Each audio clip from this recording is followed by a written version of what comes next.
Closing the breach is our primary goal. But I hope we might also discover what was used to create it. Any artifact of such power is dangerous. The destruction of the Conclave proves that much. You don't think whatever created the explosion was destroyed in the blast? You survived, did you not? The artifact that created the breach is unlike anything seen in this age.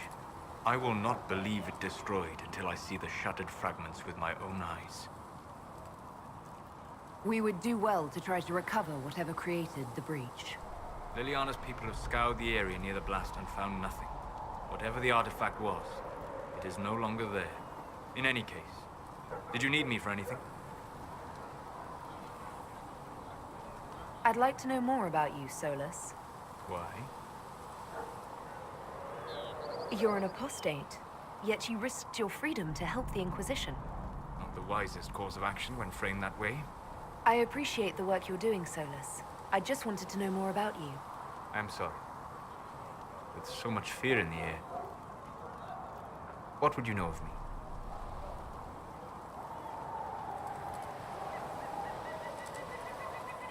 You said you'd traveled to many different places. This world, or its memory, is reflected in the Fade. Dream in ancient ruins, you may see a city lost to history. Some of my fondest memories were found in crumbling cities, long picked dry by treasure seekers, the best of the battlefields. Spirits press so tightly on the veil that you can slip across with but a thought. Any place in particular? I dreamt at Ostagar. I witnessed the brutality of the Darkspawn and the valor of the Ferelden warriors. I saw Alistair and the hero Ferelden light the signal fire, and Logain's infamous betrayal of Kaelin's forces. I've heard the stories. It would be interesting to hear what it was really like. That's just it. In the Fade, I see reflections created by spirits who react to the emotions of the warriors. One moment, I see heroic wardens lighting the fire, and a power-mad villain sneering as he lets King Kaelin fall. The next, I see an army overwhelmed and a veteran commander refusing to let more soldiers die in a lost cause. And you can't tell which is real? It is the Fade. They are all real. What made you start studying the Fade? I grew up in a village to the north. There was little to interest a young man, especially one gifted with magic. But as I slept, spirits of the Fade showed me glimpses of wonders I had never imagined. I treasured my dreams. Being awake, out of the Fade, became troublesome. Did spirits try to tempt you? No more than a brightly colored fruit is deliberately tempting you to eat it. I learned how to defend myself from more aggressive spirits, and how to interact safely with the rest. I learned how to control my dreams with full consciousness. There was so much I wanted to explore. I gather you didn't spend your entire life dreaming. No. Eventually, I was unable to find new areas in the Fade.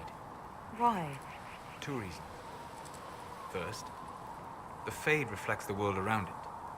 Unless I traveled, I would never find anything new. Second, the Fade reflects and is limited by our imaginations. To find interesting areas, one must be interesting.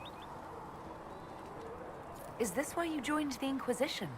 I joined the Inquisition because we were all in terrible danger. If our enemies destroyed the world, I would have nowhere to lay my head while dreaming of the Fade. I wish you luck. Thank you. In truth, I've enjoyed experiencing more of life to find more of the Fade. How so? You train to flick a dagger or an arrow to its target. The grace with which you move is a pleasing side benefit. You have chosen a path whose steps you do not dislike because it leads to a destination you enjoy. As have I. So you're suggesting I'm graceful?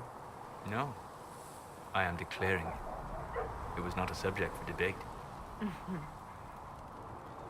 Have you always traveled and studied alone?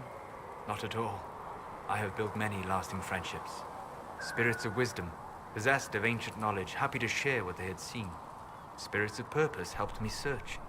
Even wisps, curious and playful, would point out treasures I might have missed. I don't know of any spirits by those names. They rarely seek this world. When they do, their natures do not often survive exposure to the people they encounter. Wisdom and purpose are too easily twisted to pride and desire. You're saying that you became friends with Pride and Desire demons? They were not demons for me. Meaning? The Fade reflects the minds of the living. If you expect a spirit of wisdom to be a pride demon, it will adapt. And if your mind is free of corrupting influences, if you understand the nature of the spirit, they can be fast friends. I'm impressed that you could become friends with spirits. Anyone who can dream has the potential. Few ever try. My friends comforted me in grief and shared my joy. Yet, because they exist without form, as we understand it, the Chantry declares that spirits are not truly people. Is Cassandra defined by her cheekbones and not her faith? Varric by his chest hair and not his wit? You have an interesting way of looking at the world, Solus. I try. And that isn't quite an answer. I look forward to helping you make new friends.